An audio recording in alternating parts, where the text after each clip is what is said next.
लोकशाहीचा बुलंद आवाज, रिपब्लिकन वार्ता, महाराष्ट्र.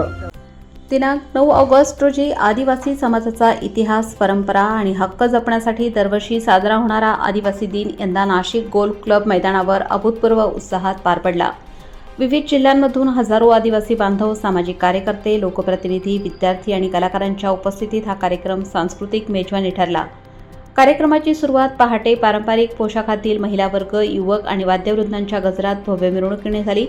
ढोल, ताशे, टिमकी, तुंबडी आणि इतर पारंपरिक वाद्यांच्या तालावर उभा ठाक आदिवासी नृत्याचा थाट पाहण्यासाठी नागरिक मोठ्या संख्येने जमले होते. मिरवणुकीत सामाजिक संदेश देणारे फलक, आदिवासी इतिहास दर्शवणारे झाकी आणि पारंपरिक हस्तकलेचे प्रदर्शन विशेष आकर्षण ठरले. मंचावर प्रमुख पाहुण्यांच्या हस्ते दीपप्रज्वलन करून कार्यक्रमाची औपचारिक सुरुवात झाली. यावेळी मान्यवरांनी आदिवासी समाजाच्या हक्कांवर, शिक्षणाच्या संधींवर, रोजगार निर्मितीवर आणि संविधानिक अधिकारांवर प्रकाश टाकला. वक्त्यांनी आदिवासी तरुणांना शिक्षण, व्यवसाय आणि स्वावलंबनाच्या दिशेने पाऊल टाकण्याचे आवाहन करण्यात आले. दिवसभरात पारंपरिक नृत्य प्रकार जसे की ढोल नृत्य, गोंडली नृत्य, झाड नृत्य आणि गवरी नृत्य सादर करण्यात आले. महिलांच्या नृत्य व गीतांनी तर युवकांच्या कसरतींनी उपस्थितांना मंत्रमुग्ध केले. तसेच आदिवासी इतिहासावर आधारित लघुनाटिका आणि लोकगीते सादर होऊन समाजाच्या संघर्षमय प्रवासाची झलक प्रेक्षकांना अनुभवायला मिळाली. या कार्यक्रमात शिक्षण, कला, क्रीडा आणि सामाजिक कार्यात उल्लेखनीय कामगिरी करणाऱ्या आदिवासी व्यक्तींचा सन्मानपत्र, स्मृतिचिन्ह आणि रोख पारितोषिक देऊन गौरव करण्यात आला. सोबत महामंडलेश्वर डॉक्टर श्री कल्कीराम महाराज यांचाही सन्मान करण्यात आला. तसेच महिला बचत गटांनी तयार केलेल्या हस्तकला वस्तू, पारंपरिक खाद्यपदार्थांचे स्टॉल्स आणि आदिवासी वेशभूषेची प्रदर्शने यांनाही भरभरून प्रतिसाद मिळाला.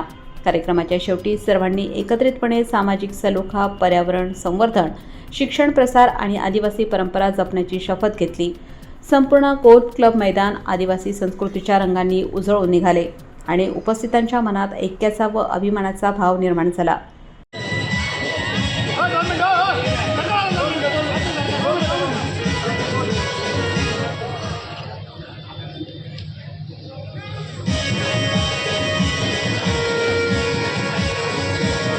राजन पवार आणि टीम,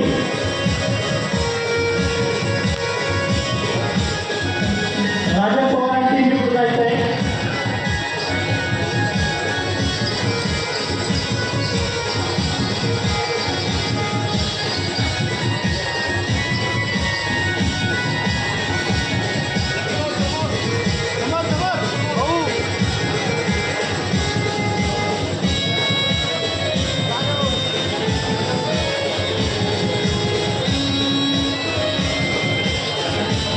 आदिवासी स्टार चरबाबा सिटी यांना सुद्धा आजचा आद्य क्रांतिकारक राघोजी भांगरे सह्याद्री पुरस्कार दिला जात आहे. त्यानंतर राजनभाऊ पवार ज्या आपल्या आदिवासी समाजामध्ये शॉर्ट फिल्मच्या माध्यमातून आपल्या सर्वांच्या पर्यंत पोहोचवणारे शॉर्ट फिल्म असेल, आदिवासी सॉन्ग असेल, त्या पूर्ण टीमनी पुढे यायचं आहे. त्यांचाही आज पुरस्काराने सत्कार होत आहे. त्यानंतर आपल्या मणिपूरहून आलेल्या नॉर्थ ईस्टच्या अध्यक्ष, झोनल अध्यक्ष मरीना मॅडम यांचाही आज पुरस्काराने सन्मान करण्यात येत आहे. आणि त्यांच्यासोबत आलेल्या टीमनी पण पुढे यायचं आहे. मरीना मॅडम मणिपूरवरून आलेले आहे.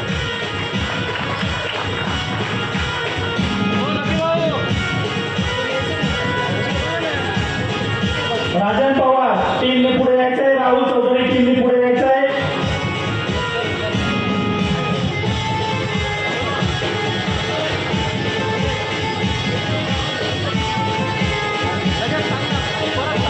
कल्की महाराज यांचाही सत्कार, कल्की महाराजांनी पुढे जायचं आहे. साहेबांच्या हस्ते त्यांचा सत्कार होणार आहे.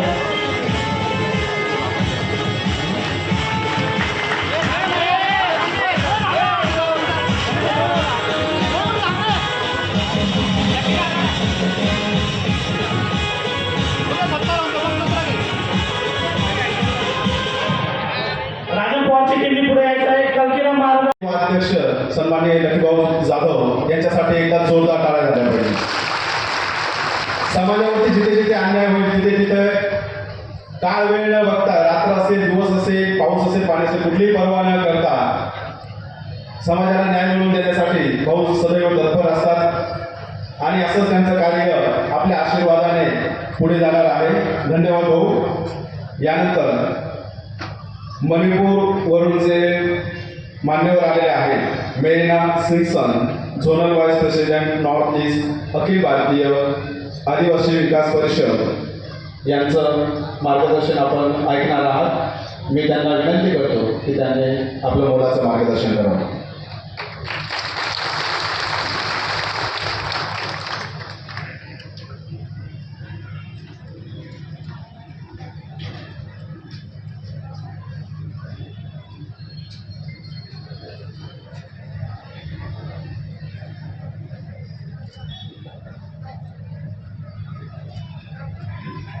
नमस्ते सभी को। मैं सभी नेताओं को और सारे लीडर्स को अपना रिस्पेक्ट देना चाहती हूँ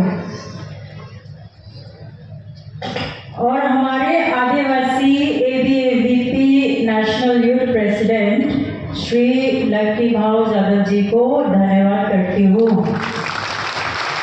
आज वर्ल्ड इंडिजिनियस डे है, एक ऐसे दिन जो सिर्फ सेलिब्रेशन नहीं बल्कि एक याद है कि हमारी पहचान की, हमारे दर्द की और हमारी हिम्मत की। मैं एक आदिवासी हूँ, भारत की बेटी हूँ और मुझे गर्व है अपने मिट्टी पर, अपने बोली पर और अपने लोगों पर। लेकिन सच ये है, हम भारत के हर कोने में संघर्ष कर रहे हैं। झारखंड के जंगल से लेकर नॉर्थ ईस्ट के पहाड़ों तक, मध्य प्रदेश के पहाड़ों से लेकर अंडमान के कोने तक। रिपब्लिकन वार्ता महाराष्ट्र कार्यकारी संपादक सलीम सय्यद यांच्यासह विशेष प्रतिनिधी आनंदा भाडे, Nashik. Subscribe now and press the bell icon. Never miss an update.